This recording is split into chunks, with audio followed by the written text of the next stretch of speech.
Well, here we are 1 year later. One of my biggest videos of all time so far on the channel has been my Why Pixar's Soul Concerns Me video. Should I have made a 20-minute video essay on assumptions and early judgments? Maybe not. Will I continue to do it anyway? Sure, it's still fun. And surprise surprise, all sorts of people have returned to this initially negative video asking for a second opinion of mine and to tell all sorts of spoilers in the comments, of course. And hey, since this was a Disney Plus release, I've got all sorts of footage to splurge on the background rather than just the terrible slow motion cut of the teaser trailer I had. So do enjoy that too. In that old video, we both tried to analyze as much as was given to us over the short trailer, as well as discuss where the potential story was going and how well it could be presented. It was actually quite interesting returning to it, as it was obviously my thoughts and my voice, but I'd practically forgotten it. Either way, at the core of all of my expectations, there was one key nag in the back of my mind that kind of grinded me the wrong way. I've been a fan of some of Pixar's latest movements to tell stories from alternative cultures to what is typically covered on the big screen, Coco being one of my personal favourite Pixar films of all time, with its fantastic exploration of the Day of the Dead in Mexican culture. And clearly, Soul was setting itself up to be an African-American story, stitching together connections to jazz, communities, families, and life, as well as the universal confrontation of death that comes to all and every race. But for the last part, the thing that bothered me was the twist on the character design. While Pixar broadening their demographic of characters is somewhat of a new turn, the abstract approach was far more traditional, and to plague that onto a type of character we don't usually see in the center of a film didn't seem too grand. At the end of the day, all I really wanted was to see more of that down-on-earth landscape, as opposed to this pretty basic-looking Soul world. And from what we saw in that teaser, that looked to be against what the film was going for. Oof. But here we are finally 12 months later with an actual release, and the story was so much more than the teaser entailed. As that human world wasn't just set to return, but it remained the focal landscape where most of the story took place. In an instant, our biggest concern of the potential problematic pieces in place were relieved. This was a film that was absolutely about to do its premise some justice, and more than just hitting on that one point, Pixar's Soul would go on to do something incredible. Kinda. Taking the theme of death so head-on is heavy, and trying to do that while ribboning it up for a kids movie is an incredible feat to tackle. Soul will likely go down as one of the most mature and thought-provoking Pixar films ever made, with a great messaging and wonderful animation to boot. I mean, I may have been ragging on the Soul world in the first video when it was just a concrete-looking floor, but seeing all of the systems in the full thing, like Joe falling through dimensional layers with water physics and musical strings, is just incredible to see, even if it's not on the cinema screen. Not to mention, the concepts that they play around with are really interesting. There are these ascended omni-dimensional creatures overlooking the human race, I guess, or all the tricks they do with their 2D designs coming out of something like Paper Mario, or I don't know, a title sequence. It's all really cool. I love the whole element where humans can temporarily enter the soul world when they're lost in the moment of performing or meditating, whilst also featuring a more depressive spin of souls obsessively lost in their own despair. But most importantly, the story kicks around with some cool ideas and then takes us right back to the human world to fill out the rest of the gap. Do watch the film if you haven't already, though I expect you already kind of have at this point. What else are you going to do with these times, you know? It's Pixar, come on. Cause not too crazy long into this world, Joe dives back into his own body that's now in a coma, as we suspected way back when, and accidentally takes 22 along with him, leading to the real meat of the story of another body swap storyline. I'll be honest, at this point, I wasn't looking forward to too much of what's coming next. Seems like a cliche to me that I've seen 1,000 times. Typical that 22 can understand Cat and the others can't, you know? But at the same time, I do like how 22's voice comes out as Joe's to everybody else. I feel stupid as well, because I saw other trailers and more cat footage and immediately jumped to the wrong conclusion. He's a cat. He became the cat. I hope that's right. Interesting. I mean, I guess she's got the personality of a cat. Even still, they've now got to return to their bodies. 22 is still looking for her spark, and they've both got all sorts of new experiences to endure. And even without actually touching on the final messaging of the film, there are all sorts of great assets in place to really give us that satisfying Pixar tale.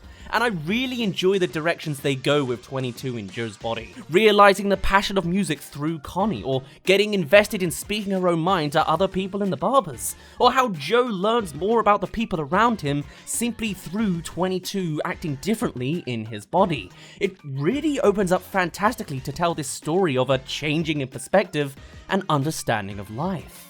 The body swap thing didn't really sell me, but man, it worked out. And hey, you're this far into the video already, so why not subscribe? More new movie reviews will be plastered all throughout 2021 with the crazy lineup that's been set up, so do join us for all of that. And thank you if you've already been subbed. But okay, we'll fast forward. After their time on Earth, Joe has vicariously strengthened his relationships, and 22 has found investment in the little things in life, and 22 doesn't want to leave. Terry finally catches them and they return to the Soul World. 22 has her Earth pass, though we're unsure what the spark is. She chucks it to Joe in a moment of anger, and he learns a spark isn't a soul's purpose, as he learns firsthand from taking back his body, playing at his hyped up gig, and not feeling satisfied. Wow. He comes home and realizes from all of 22's trinkets that she's found a point in living more than he ever did. From the little moments in life rather than the big goals at the end of a journey. Living every minute, not waiting for something ever distant. Even Joe has had moments of truly living, he just never properly acknowledged it before. And that's the final kind of messaging of the film.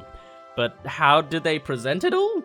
Well, to me, if I'm being truly honest, it kind of just fades out real quick. Like, don't get me wrong, I love the story and the presentation, the animation and the beats, but this ending just leaves me completely unsatisfied. Soul is a great story, but to me, I struggle to call it a good movie. It kind of makes me nervous to say that because my thoughts clearly don't seem to be the popular opinion, but this whole final act at the end of the film just doesn't bring it together for me. So, okay, here's how things pan out. Joe, in making this revelation, starts to use his meditative soul superpower in order to return to the soul world. Bit shaky already, but kinda cool how it calls back to how all the humans can do this, but bit of a leap maybe that the hippie guy just magically finds him in seconds, enabling him to hop out of the zone and onto the ship, but we'll go with it. Furthermore, we learn that 22 has become a lost soul in the deserts, obsessed in despair as we saw beforehand too. Nice! And in chasing after her, I realized here at this moment that this film doesn't really have much of an action sequence. Not that it necessarily needs one, but the film is an awful lot of walking and talking, the simple things in life.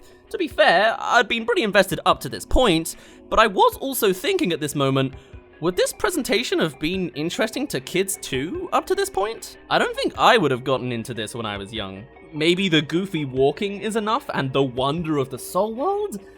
I don't know. Either way, this is the moment to rectify all of that. Action sequence time is now. And it's quiet, running on sand with blippy music that doesn't follow the action but just vibes in the background. Very jazzy, I get it. The actual movements are gripping at sand walls or running on flatlands. It gets a tad better when 22 is a big beast running through the peaceful great before, but here too, it doesn't blow us out of the water. It's incredibly tame, actually. And then it's your standard windy trying to connect to a character scene. I liked the idea, but wasn't really in love with it either, but alright. At the end of all of this, we then have Joe and 22 jumping back to Earth, with Joe not actually being granted access and accepting that. Even though Terry had just given up on the chase after being complimented once and taking a trophy, but okay. Like, look, literally no one's after Joe at this moment, even after standing in dark sand for like the past 5 minutes. And then 22 is honed onto Earth and Joe is taken away, with your classic releasing of hands moment. Then Joe returns to his purgatory conveyor belt, only to be granted life again back at his living piano. And he vows to live every moment and walks outside. The end. And look, it's got a lot of pieces that I like in there, but it's got a lot of gaps that I really don't like. Like, does no one else feel like this is a bit abrupt? I was expecting like another 10 minutes latched on to the end of this, like a montage of living his best life or coming back to all sorts of previously established parts from before. I know we rag on Pixar for having the formula of making us cry, but this has wildly less successful storytelling for skipping those kind of deeper emotional beats. I've got a few examples of more emotional beats that could have just heightened the same scenes and gave us a more satisfying ending, which I'll bring up in a mo, but what about all of the other assets of this film that just kinda fell to the wayside? With Joe being set up as a full-time teacher and then being pushed into the role of soul mentor, I was really expecting that theme to loop round to the ending with Joe finding a new spark in teaching others, or have it so that he's unhappy being full-time at the start, but learns that it is what he really enjoys doing by the end of the film. He clearly can influence both the best and worst of his class, and it's had a massive impact before with Curly, and then again with 22. It makes him seem like the perfect fit in the afterlife that fits in with him not cheating death but finding a new purpose. Though souls don't really have purposes, no. And the teaching thing never comes back. How's about Connie reappearing early on looking for advice and never returning again? Though the trailer tells a tad more, I guess. Imagine if we got to see Connie mature into a performer as Joe sees the influence he's had on the world. Poor Paul in the alleyway is existentially traumatized and last seen falling into boxes for a gag. No call off or payoff there really, just a cursed life going forwards, I guess. There were these hints towards Joe's father, but they really chose not to play with it more. Just one played out memory and some bite-sized flashbacks. But what if we saw more of him and had more of an emotional moment from him? Like the idea that he has gone to the afterlife himself, or play out another nostalgic memory of living their best life together, or Joe's mum looking at him performing at the big gig and recognizing his father within him, finally achieving the same dreams that his dad had. It's cliche, sure, but it really brings out more of his musical arc and just makes things a bit more investing.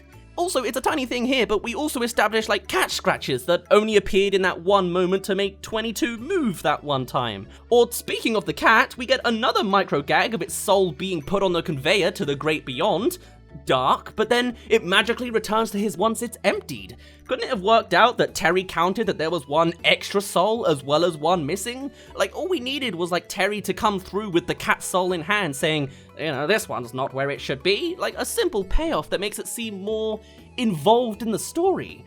But that's just not in the gag formula for this film. I'll talk more on the gags in a minute, but let's talk about Terry a little more, shall we? Easily the weakest and most absurd character in the entire story, they wholeheartedly disappoint me. From the major points to the small. Terry is the closest thing to a villain we get, right? Being a to-the-numbers being searching for order and mistakes to be ironed out. Always chasing Joe, right?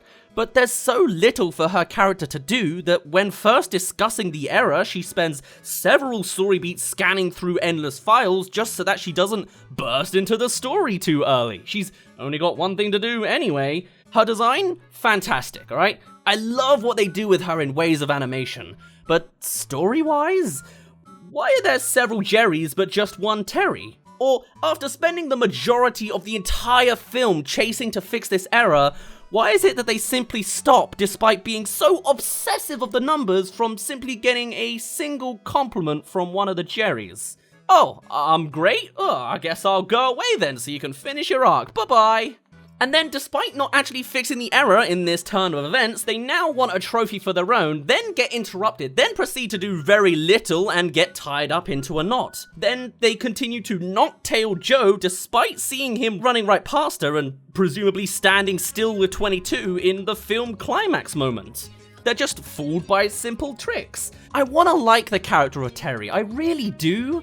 But they come off as just as flat and two-dimensional as their physical design. If these are abstract-shaped beings, why can't Terry get gigantic against the Lost 22? Or why not heighten that action scene by also tailing Joe here as some sort of massive deformed beast, making it like a three-way chase, at least making it more than pitter-patter on the sand? Their character just doesn't do anything. And even if they didn't take the evil brute route or something and had her as a realistic character just wanting to sort the numbers out, why couldn't they have her confront Joe and talk with the conflict? Like, clearly, Joe improves their work in the soul world and can be bartered to pass. Or Terry sees delights of the human world themselves and learns not to be obsessing despairingly over numbers for their job, like the main messaging the rest of the film is trying to take.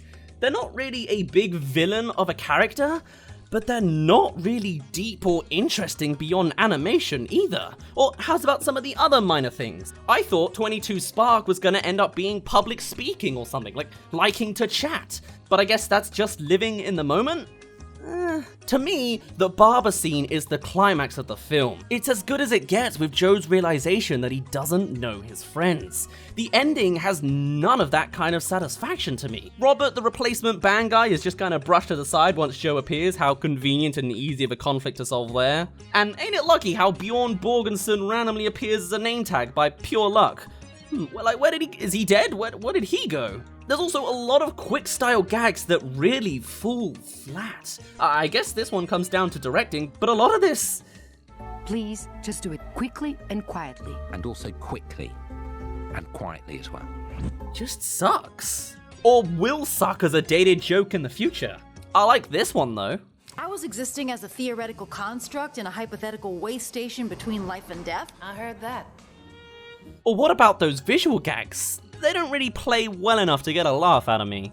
Is no one in the world really bothered by Joe walking around in a hospital gown other than Dorothy? Is the hospital themselves never gonna try and tail Gardner as a missing patient either? Oh yeah, also the whole cliche climax moment kinda relies on a seed teleporting to the soul world with Joe, but isn't that a living thing? And also Joe's not wearing clothes in this dimension other than a hat. Really, none of this makes sense. And his Earth pass just magically returns to his soul body too. In reality, did Joe fall into a coma, get an aneurysm in the underground, and then again at his piano when he's dead in these soul moments? I'm sure I'd have more questions if I watched this a third time. The idea of these ascended beings is really interesting to me, but I guess it makes sense that they didn't really delve further into that. But for me, I kinda wish they had. The mosquito-style zapping out of life is horrifying, and it looks like there's all sorts of extra details to be found in the unused trailer footage with all these different angles. But at the end of the day, this soul is the final product. I can understand where a lot of people love this film, but for me, it just doesn't hit in the same way. To me, this feels like the substance of a short film that got extended for a theatrical release, yet at the same time, it was rushed and not allowed to reintroduce every element placed down. The messaging, while nice, is baby's first existential conclusion, yet this film doesn't feel very applicable to kids. I struggle to see the enjoyment for those of a younger age. This film will be hailed as boldly mature with great adult themes, but as a movie, I'm unsure of the demographic and the replayability of it. As a kid, I feel I'd accept watching it once, but it's not got the meat to bring me back. And the ending certainly doesn't have that Pixar payoff. Imagine if in the end we don't have the let go moment with 22, but rather it zooms in on her falling to Earth and zooms out again to reveal Joe is already gone, with him now accepting death to not together where he was at the beginning. Imagine if he wasn't just given his life again to step outside, but rather he either passes on here or becomes a souled mentor, witnessing the lives of the people he touched. Curly, Connie, heck, maybe even the barber, and of course 22. Not seeing who she becomes really feels like something's missing. I mean, I guess childbirth really doesn't fit in a kids movie, but still. What if Joe does return to the human world? He watches Connie on like her first performance somewhere, and then on the street nearby, walks past a young toddler giggling to her mum in the exact same way that 22 has done all throughout the film. A hint to her life in the real world. Either taking a sense of growing characters in the real world, or the intensity of accepting goodbyes and moving on into another dimension.